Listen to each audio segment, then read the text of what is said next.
Hello friends, मैं पूनम मेहता आपका स्वागत करती हूँ अपने यूट्यूब चैनल हेल्पिंग हैंड। चलिए आज डिस्कस करते हैं how to create index in Excel with hyperlink. Hyperlink की हेल्प से इंडेक्स कैसे क्रिएट करें।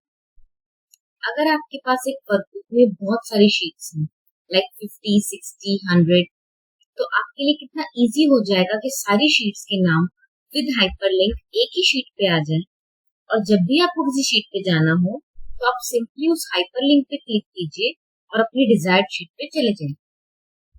देखिए जैसे मैंने अप्रैल पे क्लिक किया, मैं अप्रैल की शीट पे आ गई।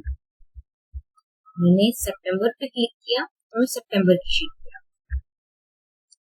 मैंने इन सारी शीट्स के आगे उसका थोड़ा डिस्क्रिप्शन दिया है जिससे कि मेरा वर्क थोड़ा प्रेजेंटेबल हो जाए और एनीवन कैन इजीली अंडरस्टैंड कौन सी शीट में मेरा कौन सा डेटा। अभी हाइपरलिंक मैंने कैसे बनाया आज मैं आपको अपनी इस वीडियो के थ्रू बताने वाली हूँ। और अगर आपको मेरी ये वीडियो पसंद आए तो प्लीज मेरी इस वीडियो को लाइक एंड शेयर जरूर करें और मेरे चैनल को सब्सक्राइब करके बेल आइकॉन को प्रेस करना ना भूलें। मैंने ये इंडेक्स मैक्रोस की हेल्प से क्रिएट किया। मैक्रोस रन करने के लिए आपको डेवलपर टैब पे क्लिक करना है, वहां से विजुअल बेसिक पे जाना है।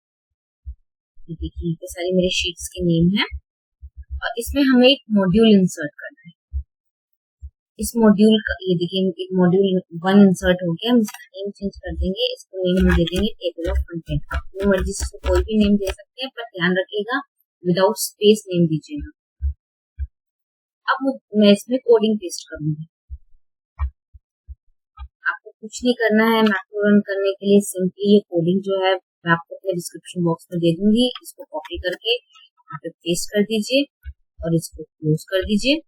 अब आप मैक्रोस पे क्लिक करेंगे तो जो मैंने टेबल ऑफ कंटेंट नेम दिया था वो यहाँ पे दिखा रहा है। इस मैक्रो को हम रन कर देंगे और ये देखिए आपके पास सारे शीट्स के नेम अलोंग विद हाइपरलिंक यहाँ पे आ गए। मैंने इस पे क्लिक करा तो पार्टी वाइज परचेज पे में पहुंच गई। अब इसी काम को थोड़ा प्रेजेंटेबल बनाने के लिए कि एनीवन कैन अंडरस्टैंड तो मैं इसमें थोड़ा सा फॉर्मेटिंग कर दूंगी।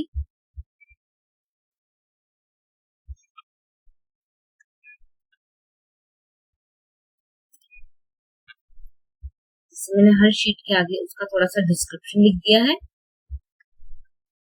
अब जो आपके पास एक्स्ट्रा रोज आ रहे हैं और कॉलम आ रहे हैं, अगर आपने इसको भी हटाना हो तो कंट्रोल राइट एरो की के साथ हम सिलेक्ट कर इसको हाइड कर सकते हैं। ऐसे ही अगर आपने कॉलम हटाने हैं कंट्रोल शिफ्ट के साथ डाउन की प्रेस करेंगे तो ये सारे कॉलम जो हमारे सिलेक्ट हो जाएंगे। हम इसको हाइड कर सकते हैं। देखिए मेरा जो इंडेक्स है वो बिल्कुल तैयार हो गया है और अब मैं अपनी डिजायर्ड शीट पर जैसे मैंने पे जाना है तो इसका डिस्क्रिप्शन पर डेप्रिसिएशन की शीट पे जाना है तो मैं शेड्यूल पे आ गई, डेप्रिसिएशन की शेड्यूल पे। अब मुझे अगर फर्स्ट शीट पर जाना है तो या तो मैं एक शीट पर से स्क्रॉल करूं, अदरवाइज मैं राइट क्लिक करके यहाँ पे मेरे सारी शीट्स के नेम है, मुझे जिस भी शीट पे जाना है उस पर क्लिक करूंगी और मैं उस शीट पे जा सकती हूँ। कुछ एक्सेल वर्कबुक्स में डेवलपर टैब हमें शो नहीं होता है तो हमें उसको एक्टिवेट करने के लिए आपको फाइल पे जाना है। फाइल में जाके ऑप्शंस पे क्लिक करके कस्टमाइज रिबन पे क्लिक करना है आपको। यहाँ पे डेवलपर टैब का ऑप्शन है, ये अनचेक होगा, अनटिक होगा, इसको आप टिक कर देंगे तो ओके कर देंगे तो यहाँ पर आपका डेवलपर टैब जो है वो शो हो जाएगा। अगर आप इस वर्कबुक को मैक्रो एनेबल्ड वर्कबुक के फॉर्म में सेव करते हैं तो आपकी जो कोडिंग है ये इसमें सेव हो जाएगी और नेक्स्ट टाइम अगर आप कोई भी शीट इंसर्ट करते हैं तो आपका इंडेक्स अपने आप अपडेट हो जाएगा।